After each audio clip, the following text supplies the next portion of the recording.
నమస్తే, welcome to think Andhra. నేను మీ మాణిక్.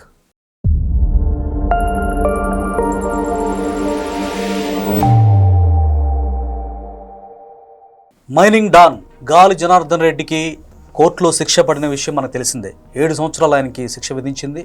అంతేకాదు సీనియర్ ఐఏఎస్ శ్రీలక్ష్మి గారికి కూడా నిన్న ఊరట లభించి నిర్దోషి అని చెప్పి ఈరోజు మళ్ళా సిబిఐ సుప్రీంకోర్టుకి వెళ్లడంతో ఆవిడకి షాక్ తగిలింది. సో అసలు టోటల్గా ఈ మైనింగ్ వ్యవహారంలో ఈ అక్రమాలపై పూర్తిగా మనతో విశ్లేషించడానికి గరికపాటి రాజేష్ గారు ఉన్నారు. వారిని అడిగి మరిన్ని విషయాలు డిస్కస్ చేసే ప్రయత్నం చేద్దాం. రాజేష్ గారు నమస్కారం. రాజేష్ గారు, శ్రీలక్ష్మి నిజంగా షాక్ తగిలింది చెప్పొచ్చు. సీనియర్ ఐఏఎస్ అధికారి, ఆవిడకి నిన్న నిర్దోషి అని చెప్పి చాలా ఒక రకంగా సంభ్రమాచరానికి లోనయ్యారు ఏపీ తెలంగాణ ప్రజలు. అయితే ఈ గాలి జనార్దన్ రెడ్డి అంశంలోనే జగన్మోహన్ రెడ్డికి అలాగే రాజశేఖర రెడ్డి గారికి అత్యంత సన్నిహితురాలుగా ఉన్నటువంటి శ్రీలక్ష్మి గారి షాక్ని మనం ఎలా చూడాలి? టోటల్గా దీనిపై మీ అభిప్రాయం ఏంటి? ఇప్పుడు నిన్న సిబిఐ కోర్టు తీర్పిచ్చింది కదండి. అవును. మొత్తం ఓఎంసీ కేసులో 9 మంది నిందితులు. 9 మందిలో లింగారెడ్డి అనే వ్యక్తి చనిపోయారు. చనిపోతే 4గురికి జైలు శిక్ష వేసింది. గాలి జనార్దన్ రెడ్డి, ఆయన బావమరిది శ్రీనివాస్ రెడ్డి, గాలి పిఏ అలీఖాను. అప్పుడు వైఎస్ రాజశేఖర రెడ్డి ముఖ్యమంత్రిగా ఉన్న సమయంలో గనుల శాఖ సహాయ సంచాలకులుగా చేశారు విడి రాజగోపాల్. అతనికి వీళ్ళకి 7 సంవత్సరాలు జైలు శిక్ష వేశారు కదండి. అయితే విడి రాజగోపాల్కి అదనంగా ఇంకో 4 సంవత్సరాలు వేశారు. ఎందుకంటే గవర్నమెంట్ అధికారిగా ఉంటూ అవినీతికి పాల్పడినందుకు అడిషనల్ బోనస్. అంటే ఈ కేసు పూర్వాపరాలు ఇవన్నీ కూడా ప్రజలకు తెలుసండి. కొన్ని సంవత్సరాల నుంచి నడుస్తున్నాయి, ఇట్లా అని తెలుసు. ఈ కేసు నడుస్తున్న టైంలోనే వీళ్ళు డిశ్చార్జ్ పిటిషన్స్, క్వాష్ పిటిషన్స్ ఇట్లాంటివన్నీ వేసి ఇది విచారణ జరగకుండా బాగా ఆలస్యం చేసుకుంటూ వస్తే సుప్రీంకోర్టు జోక్యం చేసుకుంది. సుప్రీంకోర్టు జోక్యం చేసుకొని నిన్నటికి టైం ఇచ్చింది, కంప్లీట్ అవ్వాలని చెప్పేసి ఆదేశించింది. దాంతో సిబిఐ కోర్టు తీర్పిచ్చిందండి. అంటే సుప్రీంకోర్టు జోక్యం చేసుకుంటేనే తీర్పు వచ్చింది, లేకపోతే వచ్చేది కాదు. ఇంకా ఎన్ని సంవత్సరాలైనా అది నడుస్తూనే ఉండేది. అంటే ఇక్కడ నాది ఒక చిన్న సందేహం. డిశ్చార్జి పిటిషన్ అనగానే జగన్మోహన్ రెడ్డి ఆయన కేసులు అంటే ఈడీ సిబిఐ కేసులు 12 సంవత్సరాల నుంచి ఆయన బెయిల్పై ఉన్న విషయం అందరూ తెలిసిన విషయం. కానీ ఆయన కేసు కూడా ఇంత డిలే అవ్వడానికి కారణం మితిమీరిన డిశ్చార్జి పిటిషన్స్ అన్నది విషయం కూడా చాలా మంది తెలుసు. 125 డిశ్చార్జ్ పిటిషన్స్ ఉన్నాయి, 125. సో దీన్ని మనం లింక్ చేసి చూస్తే ఎలా అర్థం చేసుకోవాలి? ఓఎంసీ కేసు సమాంతరంగానే జగన్ అక్రమాస్తుల కేసులు కూడా నడుస్తున్నాయండి. ఓకే. కానీ 12 సంవత్సరాల నుంచి ఆయన బెయిల్ మీదే ఉన్నాడు. 16 నెలలు జైల్లో ఉన్నారు అంతే. కనీసం లాస్ట్ 6 సంవత్సరాల నుంచి ఆయన కనీసం కోర్టులో కూడా హాజరవట్లా. యాక్చువల్గా ఇప్పుడు ఈ 4గురికి శిక్ష విధించింది కదండి. అయితే సవితా ఇంద్రారెడ్డి నిర్దోషి, అదను ప్లస్ ఇంకొకటి అండి అప్పుడు గనుల శాఖలోనే ఐఏఎస్ అధికారిగా చేసిన కృపానందం, వీళ్ళిద్దరినీ కూడా నిర్దోషులుగా ప్రకటించింది. ఐఏఎస్ శ్రీలక్ష్మి ఉంది కదా, ఈ కేసు నుంచి 2022 నవంబర్లో తెలంగాణ హైకోర్టు డిశ్చార్జ్ చేసింది. అసలు నీకేం సంబంధం లేదు, ఈ కేసు నువ్వు నిందితురాలు కాదు, పో అని చెప్పేసి ఆ పని పంపించేసింది. అసలు అది అందరూ ఆశ్చర్యపోయారు. దాని మీద సిబిఐ సుప్రీంకోర్టులో పిటిషన్ వేసిందండి. ఎందుకంటే వాళ్ళు దర్యాప్తు జరిపి అంత నిందితులుగా తేల్చి చేసినప్పుడు సాక్ష్యాధారాలు సేకరించుంటారు. 2022 నవంబర్లో జరిగిందండి. ఆ టైంలో ఆంధ్రప్రదేశ్లో వైఎస్ జగన్మోహన్ రెడ్డి ముఖ్యమంత్రిగా ఉన్నారు, తెలంగాణలో కేసీఆర్ ముఖ్యమంత్రిగా ఉన్నారు. మరి ఏం జరిగిందో నాకైతే తెలియదు, కానీ పూర్తిగా మరి తెలంగాణ హైకోర్టు అది తీర్పిచ్చింది. ఎవరు నమ్మాలో ఎవరు నమ్మకూడదు అర్థం కావట్లేదు. అసలు వ్యవస్థలు ఏం పని చేస్తున్నాయో, ఉన్నాయే 3 వ్యవస్థలు, శాసన, న్యాయ, కార్యనిర్వాహక. ఎవరు ఏం పని చేస్తున్నారో తెలియట్లేదు. న్యాయ వ్యవస్థను ఎట్లా నమ్మాలో కూడా అర్థం కావట్లేదు. అక్కడ ఏం జరిగిందో లోటుపాట్లు మనకు తెలియదు. అసలుకి డిశ్చార్జ్ పిటిషన్ నీకు సంబంధం లేదని చెప్పేసి అది డిశ్చార్జ్ చేసేసి పంపించేశారు. ఈ కేసు ఫస్ట్ సిబిఐ ఫైల్ చేసినప్పుడు నిందితులుగా ఫస్ట్ తేల్చింది 3గురిని. సవితా ఇంద్రారెడ్డి అప్పుడు వైఎస్ రాజశేఖర టైంలో గనుల శాఖ మంత్రిగా ఉంది. తర్వాత గనుల శాఖ కార్యదర్శిగా శ్రీలక్ష్మి ఉంది.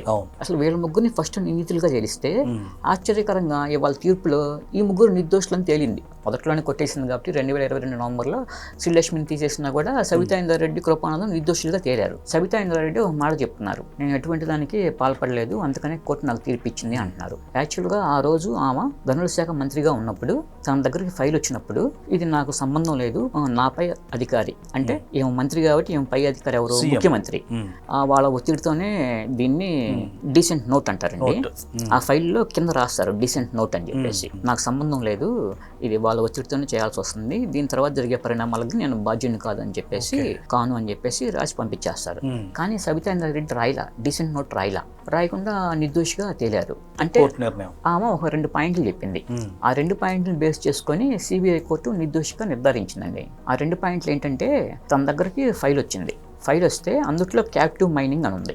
క్యాప్టివ్ మైనింగ్ అని ఉంది కాబట్టి సరే అని చెప్పేసి నేను ఓకే చేశాను.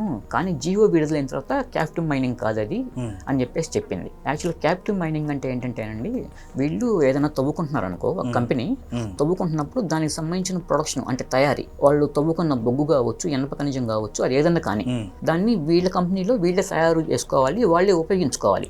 వేరే బయట ఏ కంపెనీకి కూడా అమ్మకూడదు. దాన్ని క్యాప్టివ్ మైనింగ్ అంటారు.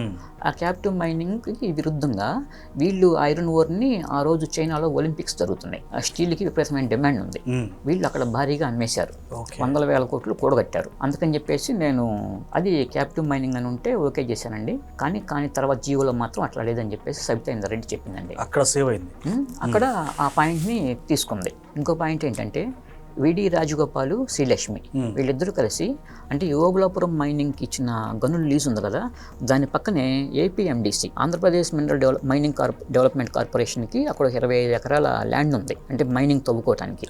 అది కూడా ఓఎంసీకి చేయడానికి నిర్ణయం తీసుకున్నారు. ఎవరు? శ్రీలక్ష్మి, రాజగోపాల్. తీసుకున్నా కూడా దాన్ని నేను వ్యతిరేకించాను, ఎట్టి పరిస్థితులను వద్దని చెప్పాను అని చెప్పేసింది. దాంతో ఏమో నిజాయితీ పురాలే కాబట్టి ఈ 2 పాయింట్ని పరిగణలో తీసుకొని సిబిఐ కోర్టు నిర్దోషిగా ప్రకటించింది. మెయిన్ రీజన్ అది ఈ 2 పాయింట్లు ఆమె బయటికి రావడానికి. అసలు మంత్రిగా సిబిఐ ఫస్ట్ దోషిగా నిర్ధారించిందే సబితా ఇంద్రారెడ్డిని. కానీ సబిత చెప్పిన పాయింట్లను పట్టుకొని నిర్దోషిగా ఎట్లా నిర్ధారించిందో నాకు ఇప్పటికీ అర్థం ఏం అర్థం కావట్లేదు. సబితా ఇంద్రారెడ్డి బయటకు వచ్చి మామూలుగా న్యాయం గెలిచింది అన్నట్టు ఏదో మాట్లాడారు. సరే, అది అయిపోయింది. తర్వాత నెక్స్ట్ విడి రాజగోపాల్కి అదనంగా 4 ఏళ్ళు పడిందండి. సరే, అతను వీళ్ళంతా కూడా చివరికి ఏం కావాలి ఏంటి, మీరు శిక్ష వేస్తున్నాను, ఇట్లా అయిపోయింది, మీరు చెప్పాల్సింది ఏమైనా చెప్పాలనుకుంటే కనుక గాలి జనార్దన్ రెడ్డి నాకు ఏమో శిక్ష వద్దండి, నేను దైవ కార్యక్రమాల్లో పాల్గొంటాను అన్నాడు. ఇప్పుడు వేటకు అలవాటు పడిన సింహము మాంసాహారం మానేసి శాకాహారం తింటదండి. ఆయన అడిగారు జడ్జి అడిగితే వాళ్ళు చెప్తే దాన్ని బట్టి వాళ్ళు ఏం తీర్పులు ఇవ్వరుగా, తీర్పు మార్చి రాయరు కదా. దైవ కార్యక్రమాలు చేసుకుంటాను నేను, ఇప్పటికే దైవ కార్యక్రమాలు నిజంగా చేసుకునేవాడైతే సుంకులమ్మ తల్లి దేవాలయాన్ని కూలగొట్టి మరీ ఖనిజాన్ని తవ్వారండి. అక్కడ ఎంతమంది ఎవరు చెప్పినా కూడా వినలా. రాష్ట్ర సరిహద్దులు చెరిపేసిన వాళ్ళు, సుంకులమ్మ తల్లి దేవాలయాన్ని తీసేసిన వాళ్ళు, వీళ్ళు ఇప్పుడు దైవ కార్యక్రమాలు చేసుకుంటారు, నన్ను వదిలిపెట్టనని చెప్పేసి జడ్జిని బతిమలాడుతున్నారు. చాలా విడ్డూరంగా ఉంది అసలు. అది ఏ విధంగా ఆశ్చర్యకరం, అది ఎంత ఆశ్చర్యంగా ఉంటుంది. నేను గోశాల నడుపుతున్నాను, లేకపోతే వృద్ధులకి అనాథాశ్రమం అది పెట్టాను, కాబట్టి నేను పూర్తిగా భగవత్ చింతనలో ఉంటానని చెప్పేసి కోరండి అన్నారు. అసలు మీకు యావజ్జీవ శిక్ష ఎందుకు వేయకూడదు అని చెప్పేసి అడిగాడు. కాకపోతే లభించిన సాక్ష్యాధారాలు ప్లస్ మీ వయసు ఇట్లాంటివన్నీ కూడా కొన్ని పరిగణలో తీసుకొని 7 సంవత్సరాలు జైలు శిక్ష వేస్తున్నా అని చెప్పేసి అన్నారు. 3 సంవత్సరాలు 4 నెలలు గాలి జైల్లో ఉన్నాడు. దాన్ని తగ్గిస్తారు. ఇప్పుడు ఇంట్లో కుర్చీలతో సహా బాత్రూమ్ కమ్మర్తో సహా అన్ని బంగారంతో చేయించుకున్న గాలి జనార్దన్ రెడ్డికి ఇప్పుడు 3 సంవత్సరాలు 4 నెలలు పోతే ఇంకో 3 సంవత్సరాల 6 నెలలు లేకపోతే 8 నెలలు, ఆ 3 సంవత్సరాలు 8 నెలలు జైల్లో ఉంటే పెద్ద కష్టమేం కాదుగా, అన్ని బ్రహ్మాండంగా జరుగుతాయి. డబ్బు ఉంటే జరగదే ఉంది. రాజశేఖర్ రెడ్డి చనిపోయిన తర్వాత జగన్ జైలుకి వెళ్తే 16 నెలలు జైల్లో ఉన్నాడుగా, జైల్లోనే షటిల్ కొట్టి పెట్టి బ్రహ్మాండంగా ఆడాడు. అది అందరికీ తెలిసిన విషయమే. ఎప్పుడు బయటకు వెళ్ళేవాడు తెలియదు, ఎప్పుడు లోపలికి వచ్చేవాడు తెలియదు. డబ్బు ఇవన్నీ ఎవరికి తెలియదు అనుకుంటున్నారు. మరి ఆ విధంగా జైలు జీవితాన్ని కూడా ఎంజాయ్ చేశాడు జగన్మోహన్ రెడ్డి. తనకు కావాల్సిన లంచ్ ఏది కావాలంటే అది వచ్చేసేస్తుంది. అందుకే ఆయన నేను అప్పుడు అబ్జర్వేషన్ చేశానండి, గ్లామర్ పెంచాడు బాగా. మనిషి బొగ్గలు కానీ, మనిషి కలర్ కానీ చాలా లగ్జరియస్ గా అనుభవించినట్టుగా క్లియర్ కట్ గా. జైలు కంటే అత్తగారు అన్నట్లుగా నడిచింది. ఎందుకంటే ప్రభుత్వాలు అన్ని పట్టించుకోగదండి. ఎవరు ఏ అధికారి ఎవరు ఎక్కడ డబ్బులు లొంగిపోతారో, ఎవరు ఎటువంటి సౌకర్యాలు సమకూరుస్తారో ఇన్ని కోట్ల మందిలో ప్రభుత్వానికి సాధ్యం కాదు. ఇట్లా వీళ్ళు వ్యవస్థల్ని డబ్బుతో మేనేజ్ చేసుకుంటా వచ్చారు ఈ రోజు వరకు కూడా. వాస్తవానికి గాలి జనార్దన్ రెడ్డి కేసులో తీర్పు వచ్చింది కాబట్టి దీనికి సైమల్టేనియస్గా జగన్మోహన్ రెడ్డి కేసులో కూడా తీర్పు రావాల్సిన అవసరం ఉందండి. కానీ బోల్డ్ అనే డిశ్చార్జ్ పిటిషన్స్ పెండింగ్లో ఉన్నాయి. సుప్రీంకోర్టు కన్యర చేసే అవకాశం ఉందా వీటన్నిటిపైన? ఉంది. ఎందుకంటే రఘురామకృష్ణరాజు వెళ్ళారు కోర్టుకి.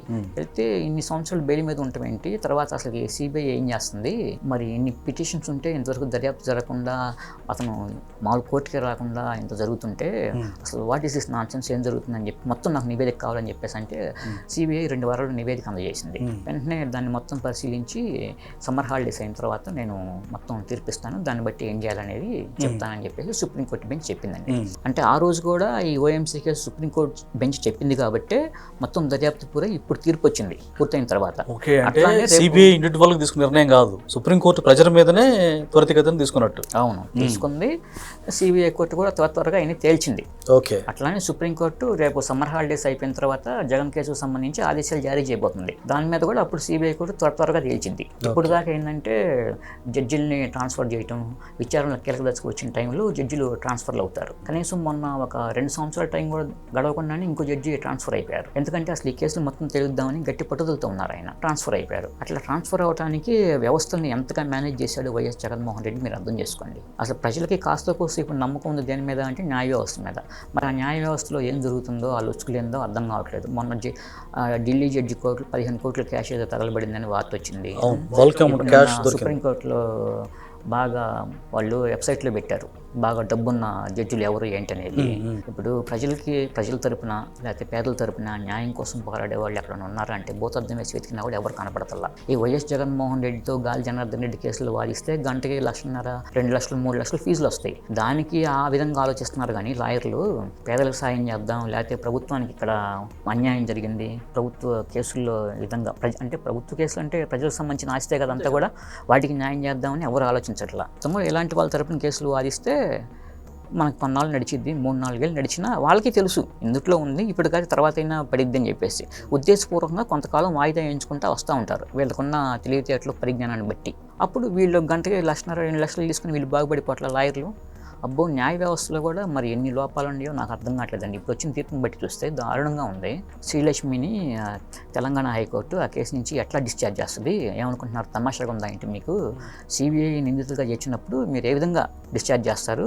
వెంటనే ఆమె మీద 3 నెలల్లో కంప్లీట్గా మొత్తం దర్యాప్తు చేసి మొత్తం సబ్మిట్ చేయండి, దానికి సంబంధించి ఏం చేయాలంటే మొత్తం మేము చూసుకుంటామని చెప్పేసి ఆదేశాలు జారీ చేసింది. ఇది జస్ట్ ఇప్పుడు వచ్చిన బ్రేకింగ్ న్యూస్ అండి. Okay, thank you.